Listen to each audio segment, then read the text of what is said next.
Okay, so yesterday we did not get to finish all of chapter 5. So I'm going to finish it up right now. So on page 48, we left off on page 48.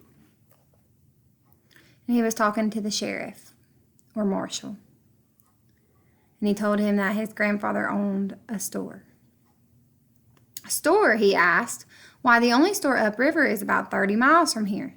Yes, I said. That's my grandpa's place. He asked if I was afoot. Yes, I said. You won't make it tonight, he said. Will you? No, I said. I intend to camp out somewhere. I saw he was bothered. I'll be all right, I said. I'm not scared of the mountains. He looked at me and at my pups. Taking off his hat, he scratched his head. Chuckling deep down in his barrel-like chest, he said, Yes, I guess you will be all right. Well, goodbye and good luck. If you're ever in town again, look me up. From far down the street, I looked back. The marshal was still standing where I had left him. He waved his hand. I waved back. On the outskirts of town, I stopped and picked up a can of my provisions. I hadn't gone far before I realized that I had undertaken a tough job. The sack became heavier and heavier. For a while, my pups cried and whimpered. They had long since pulled their heads back in the sack. I would peek in at them every once in a while. They were doing all right, curled up into two little round balls on my bundles. They were fast asleep. Deep in the heart of the Sparrowhawk Mountains, night overtook me. There in a cave with a stream close by, I put up for the night. Taking my pups and bundles from the gunny sack, I used it to gather leaves to make us a bed. My pups followed me on every trip, whimpering and crying, tumbling and falling over sticks and rocks. After the bed was made, I built a fire. In a can of water from the mountain stream, I boiled 3 eggs. Next, I boiled half of the remaining salt pork. Cutting the meat up in small pieces, I fed it to my pups. Each of us had a piece of candy for dessert. My pups enjoyed the candy. With their needle-sharp teeth, they gnawed and worried with it until it was melted away. While they were busy playing, I dragged up several large timbers and built a fire which would last for hours. In a short time, the cave grew warm and comfortable from the heat. The leaves were soft and felt good on my tired body and sore feet. As I lay stretched out, my pups crawled all over me. I played with them.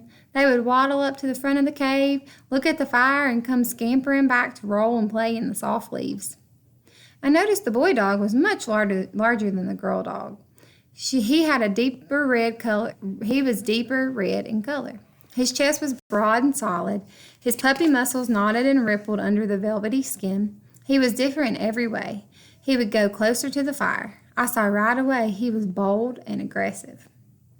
Once he went around the fire and ventured out into the darkness, I waited to see if he would come back. He came wobbling to the mouth of the cave, but hesitated there. He made several attempts to come back, but the flames were leaping higher by the minute. The space between the fire and the wall of the cave was much hotter than when we had ventured out. Whimpering and crying, he kept trying to get around the fire. I said not a word, just watched. Puppy though he was, he did something which brought a smile to my face. Getting as close as he could to the side of the cave, he turned his rear to the fire. Hopping sideways, yipping at every jump, he made it through the heat and sailed into the pile of leaves. He had had enough. Curling up in a ball close to me, he went to sleep.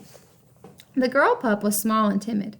Her legs and body were short. Her head was small and delicate. She must have been a runt in the litter. I didn't have to look twice to see what she lacked in power she made up for in brains. She was a much smarter dog than the boy dog, more sure of herself and more cautious. I knew when the trail became tough, she would be the one to unravel it. I knew I had a wonderful combination. In my dogs, I had not only the power, but the brains along with it.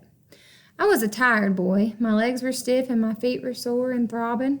My shoulders were red and raw from the weight of the sack. I covered my pups up in the leaves and moved my body as close to them as I could. I knew as night wore on and the fire died down, the chill would come.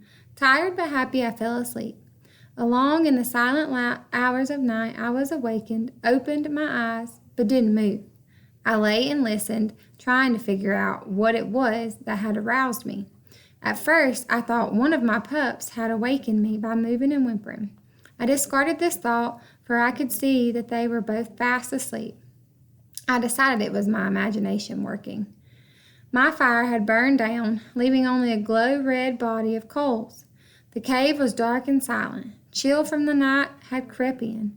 I was on the point of getting up to rebuild my fire when I heard what had awakened me. At first, I thought it was a woman screaming. I listened. My heart began to pound. I could feel the strain all over my body as nerves grew tighter and tighter. It came again, closer this time. The high pitch of the scream shattered the silence of the quiet night. The sound seemed to be all around me.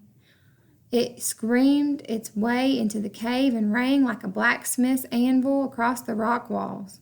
The blood froze in my veins. I was terrified. Although I had never heard one, I knew what it was. It was the scream of a mountain lion. The big cat screamed again. Leaves boiled and stirred where my pups were. In the reflection of the glowing coals, I could see that one was sitting up. It was a boy dog. A leaf and had become entangled in the fuzzy hair of a floppy ear. The ear flickered. The leaf dropped. Again, the hellish scream rang out over the mountains. Leaves flew as my pup left the bed.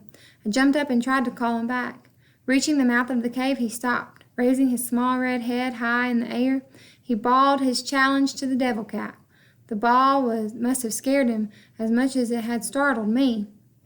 He came tearing back. The tiny hairs on his back were standing on end. My father had told me lions were scared of fire. I started throwing on more wood. I was glad I'd dragged up a good supply while making camp. Hearing a noise from the bed, I looked back. The girl pup, hearing the commotion, had gotten up and joined the boy dog. They were sitting side by side with their bodies stiff and rigid.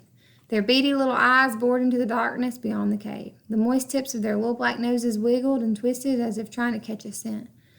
What I saw in my pups gave me courage. My knees quit shaking and my heart started pounding. I figured the lion had scented my pups. The more I thought about anything harming them, the madder I got. I was ready to die for my dogs. Every time the big cat screamed, the boy dog would run to the mouth of the cave and bawl back at him. I started whooping and throwing rocks down the mountainside, hoping to scare the lion away. Through the long hours of the night, I kept this up. The lion prowled around us, screaming and growling, first on the right and then on the left and above and below. In the wee hours of morning, he gave up and left to stalk other parts of the mountains. I'm sure he thought he didn't stand a chance against two vicious hounds and a big hunter.